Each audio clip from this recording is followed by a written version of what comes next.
Hello, good afternoon. My talk is going to be about security of AI. The trigger for this talk was that I saw a lot of security papers or talks more about what we understand by AI safety and not security. So I thought there should be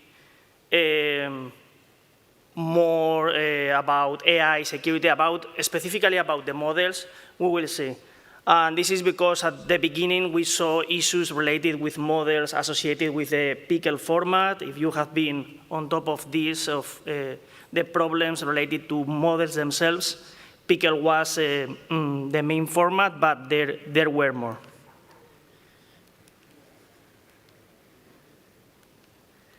I'm Florencio. I'm in cybersecurity since 1999, and now working at Red Hat and on AI, focused on AI security, and security for AI, but more AI security. The questions I had, and another trigger for this experiment or personal investigation was that in talks with people that I respect working on cybersecurity, I heard things like, okay, someone was asking, my company wants to download a model from the internet to run locally, and what's the security problem with that? And the answer was, don't worry, models are only weights, are only numbers, are only data, so you should not have any problem besides what the model generates. But you don't need to isolate the execution of a model locally.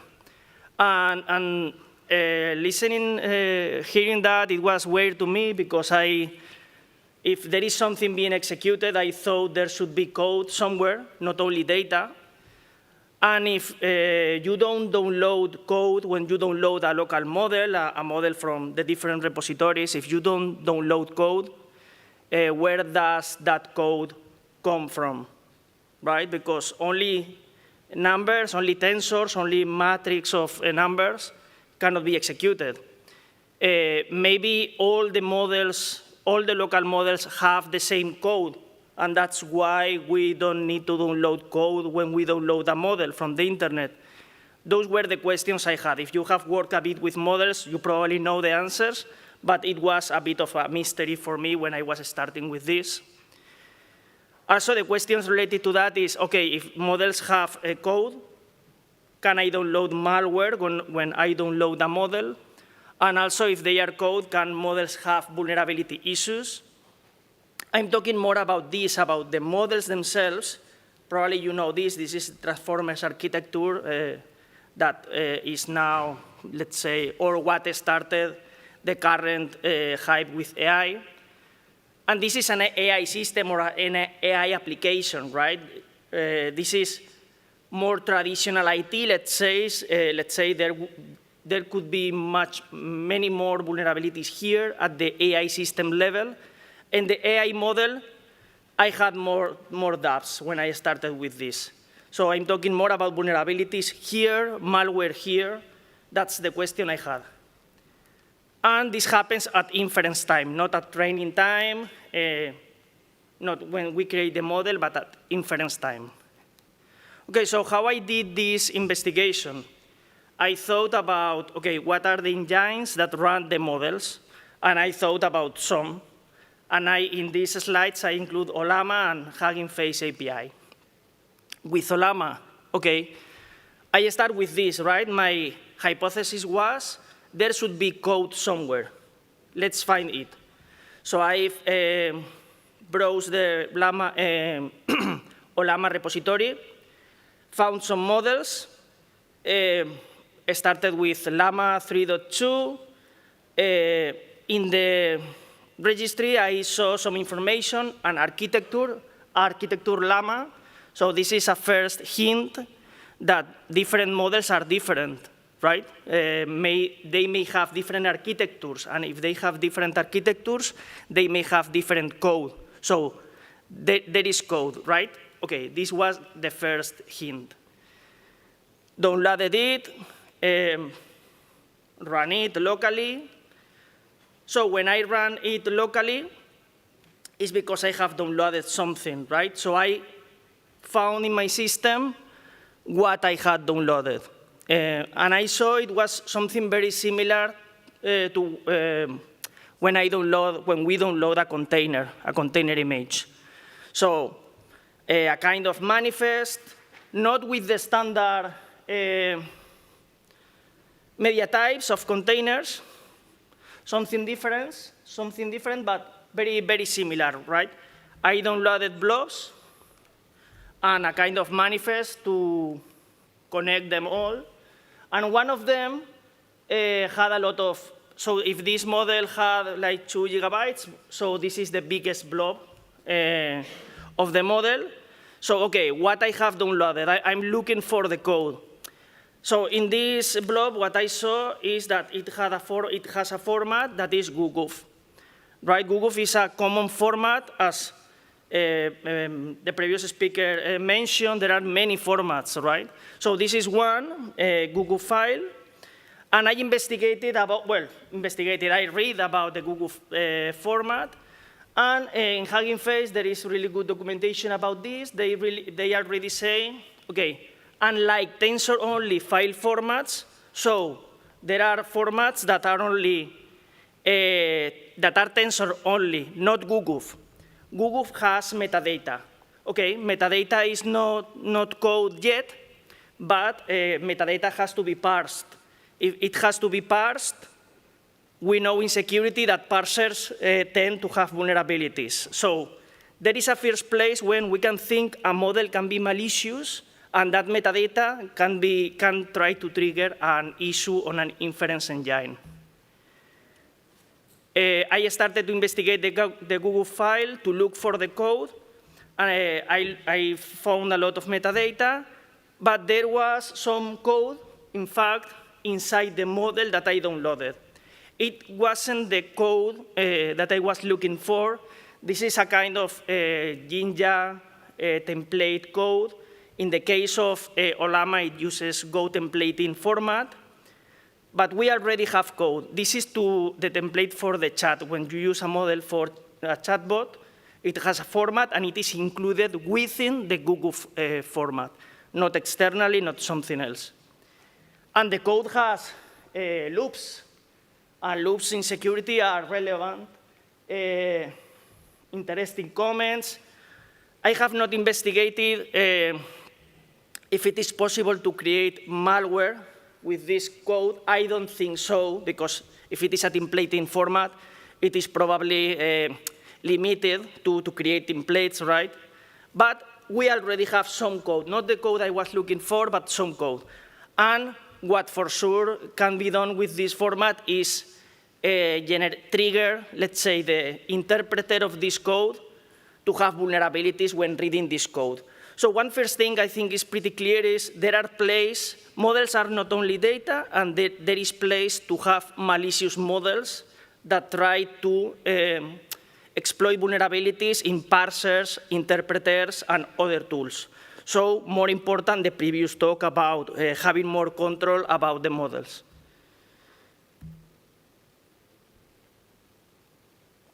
This is what I said. So I tried about DeepSeek because there was a lot of noise with DeepSeek. If it is, there can be problems with it, whatever. So I did the same, and I had the same results. I downloaded some blobs, identified a big blob. It was also a GUGUF file. Again, something interesting, different architecture, Queen 2, not Llama. So we know that not all models have the same architecture. Again, another hint of different code in different models, and that there are code. The tokenizer code. Queen 2 is not directly the same as DeepSeek. So something interesting I discovered is one model was based on the architecture of another model. OK, so I thought, if I also did some more things that I didn't include here, like capturing the traffic and looking for if the code is downloaded at runtime when the model is run by an inference engine, but it was not the case. So where is the code we execute? Because I still thought at this point that there should be code to execute the models, to load the models and execute it. So I thought, OK, maybe it's in the inference engine. It wouldn't make a lot of sense to me that I'm not a software engineer, and I have not been working on this community, but it was weird to think that the code for the model will be in the inference engine, because we have different inference engines.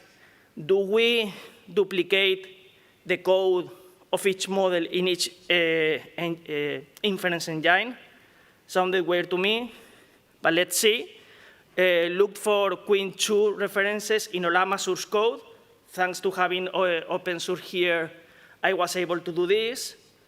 And there were 98 references to Queen 2, not to Llama, to Queen 2 in Ollama source code. So, OK, maybe I have found the source code for the models, the code for the models. And in fact, it was very interesting code related to the models. I found the place in the Ollama source code where, in llama.go, where the metadata is parsed, and the code for the architectures of the open models we know. So all the open models that can be run in Ollama, their source code is in Ollama. Maybe it's trivial if you are working in this community, but it was not for me, and not definitely for many security people that were saying, OK, models don't have code. Models have code, but you don't download it when you download the model. You download it when you download the inference engine.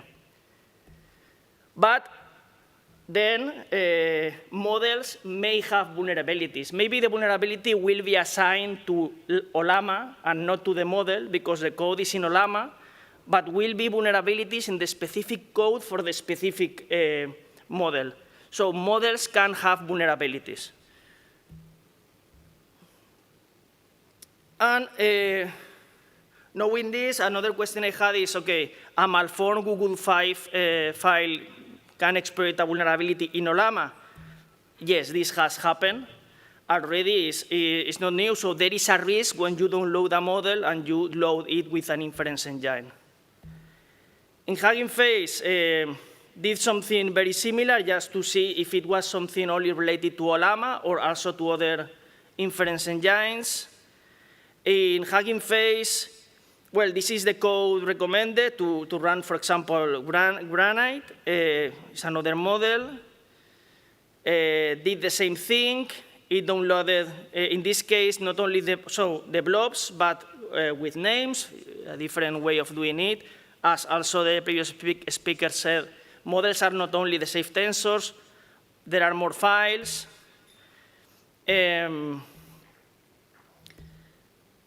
Very similar, found the blobs in my system. In this case, was another format. The format is safe tensors. Safe tensors are, in fact, only data, only numbers. But in these files, there is another file called config.json with information about the architecture of the model. So again, we reference an architecture, and for that architecture, there is some code, and the code should be somewhere. So in this case, I found where the code is in the transformers library. Transformers is the library from Hugging Face. Downloaded the source code, and the code for the code for all the models that can be run in with the Transformers library, that source code is in the source code of the Transformers library. So again, the code for the models, so inside the Transformers source code, you have a tree of all the models that can be run. There was something, because then I thought, OK, then if the security is focused on the Transformers project, on the Ollama project, it's difficult to, let's say, introduce malware in a model, right? It's difficult that I download a model with malware. But I discovered something, a functionality in Hugging Face that are custom models. Hugging Face allows you to upload a model for which, so if they have not included it yet in the Transformers library, you can include the source code as a Python file in the files you download from Hugging Face. So in fact, you can download a Python code from Hugging Face when you download a model. If you don't have the precaution, this may happen, and the Python code is not only for configuration or something, it is executed in your machine. It's true that the code requires a trust remote code equals true, but this is the code recommended by Hugging Face. If you copy and paste, something that maybe you do sometimes, you run the code without even knowing that you are executing code that you have just downloaded from Hugging Face. Hugging Face has controls to avoid malware, scanners, and different engines. So, it's not like something crazy, but the fact is that you download Python code that is executed in your machine. I'm going pretty fast because there are a lot of slides and we don't have much time, but this is the core of what I wanted to explain, right? That yes, you can download a model from the internet, and you need to have precautions when you run it locally. Even Python code that can do anything. And this is the custom molds documentation. And what I tried is modify those Python code and verify that it is executed. And not only this, so while I was doing this, I discovered Google files, custom models, but then after that, I discovered other people investigating, and there are a huge list of different formats, and many of them can include code, not only pickle format, and we still find pickle models in the repositories. It's not something like all deprecated or forbidden, no. So we need to review what exactly we download and run locally. At all levels, especially at enterprise level, this is an example of a model with a pickle file and a scanner failing. And because there is code, there can be vulnerabilities in this code. And that's it. Thank you.